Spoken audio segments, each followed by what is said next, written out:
Welcome to a fresh episode of Perspectives. Every single episode we do here, we feature an amazing image, just something that's breathtaking. And this one showed up in my Facebook feed recently.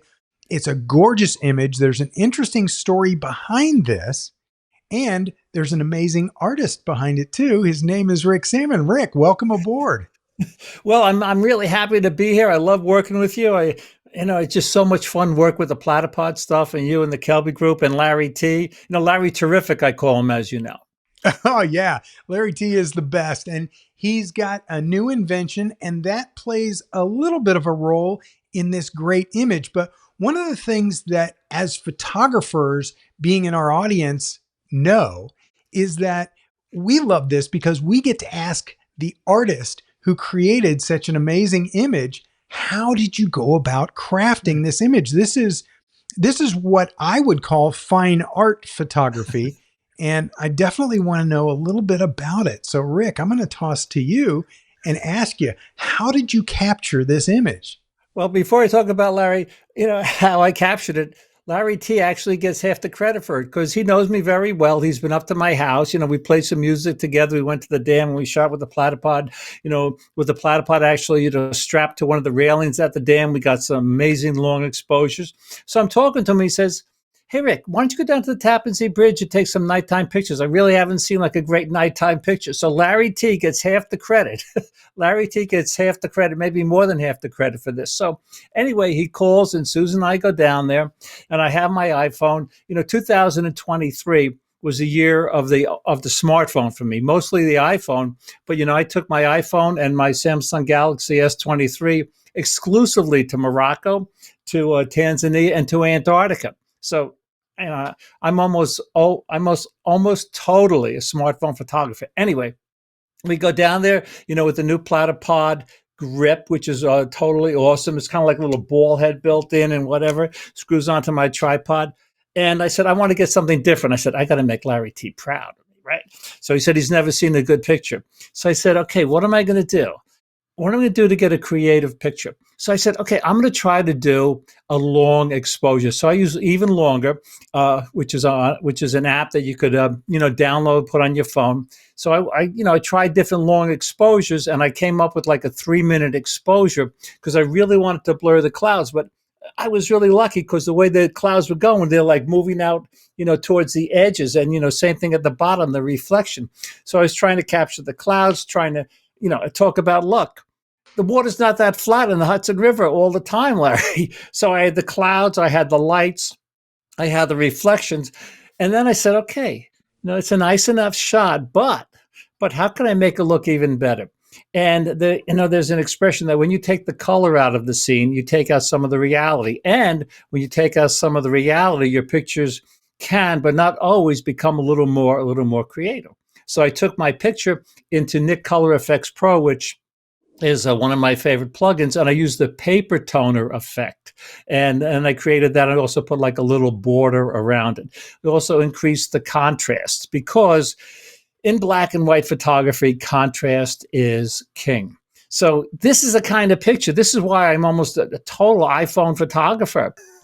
Well, you're nailing it. And I was so excited when I started seeing you do so many phone photographs because I've learned, I mean, we're friends, but I have learned so much from you over the years, watching your video classes and learning from you in person and live and in discussions, and watching you teach professional photography with a smartphone camera has been a bit changing. So the smartphones today, have, if you shoot RAW, and with some of the apps, they have all the controls that we have with our mirrorless cameras. And the sensors are great. The megapixels are great. And it's so much fun. Susan says, Rick, you haven't been this excited about photography in a long time. And I like a challenge. So I think it's challenging. I took my smartphone to Tanzania. People thought I was nuts. And I got amazing pictures. And in Antarctica, I'm on the ship. And people have, $20,000 camera rigs, and they're missing the shot. Because here's the thing. I think when you use a smartphone, one of the things, you're not removed from the scene. When you're using a mirrorless camera, you're like peering through the viewfinder. So you're like in the viewfinder, right? And you're looking at all the numbers and the settings and everything like that. But with the smartphone, you're in the scene and you're not removed from the scene. And I think that's really a big part. So I might venture to say that the smartphone has made me, even after all these years, a better photographer because it's a lot of fun. Yeah, definitely. Now, you were holding it up with your hand, Yeah, and I know that for a longer exposure like that, yeah, it has to be mounted. And I know there are a bunch of yeah, camera or smartphone mounts out there. yeah. What was your take on the grip? The grip is like really cool. You know, I'm friends with Larry, as I said, but this is kind of like a little ball head in here, and it grips like this. So this is like really cool. And just like with the smartphone, what do I want to do when I go out and take a picture? What does anyone want to do? I really can't say anyone. What do most people want to do? They want to have fun. They want to enjoy the moment. They want to be in the scene. So with the smartphone and the grip, I don't really have to think about, just in a ball head, doing this and doing that. I can just get there. I'm known, as you may have known, I think we might have talked about this on our podcast. I'm known as the shoot and scoot photographer. I like to go someplace, shoot, and then get home. So Larry said, go down the bridge. We go down there for sunset.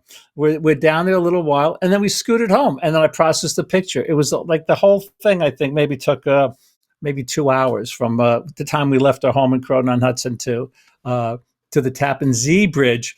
Now, one of the things I wanted to tell you about this image, I saw the image, and I can honestly say, not only did it capture my attention, it caught somebody else's attention because I saw an image a lot like this appear 3 or 4 days later. That Oh, was a Tampa Bay bridge.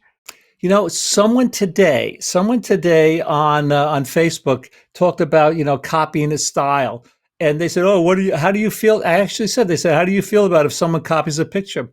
I said, "Imitation is the greatest form of flattery." And speaking of that, Larry, how many people have tried to copy Ansel Adams' half dome picture? He'd be happy, right? Yeah, of course. And So I'm happy. I think it's great because you created the original image and you Yeah. taught people how to capture a similar image. You told them the behind the scenes. You're not keeping this private and secret. That's one of the things that I enjoy so much about you as a photographer is your books, your videos, your training classes, and of course, your appearance here on Perspectives. Thank you so much for sharing this great image and the behind the scenes of how you captured it.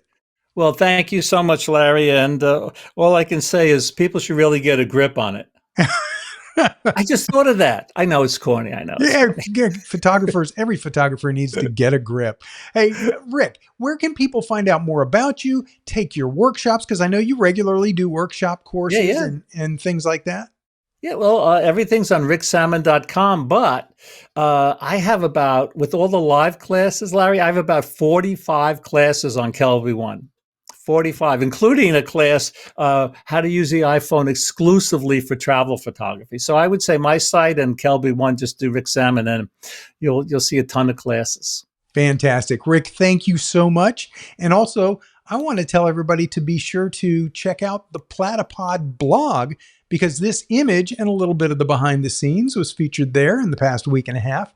And that wraps it up for yet another episode of Platypod Perspectives. Every single time we find an amazing image, a great photographer behind that amazing image, and then we share with you, the enthusiast, the pro photographer, how the image was captured and how you can reach out and capture similar images and, of course, leverage your Platypod gear.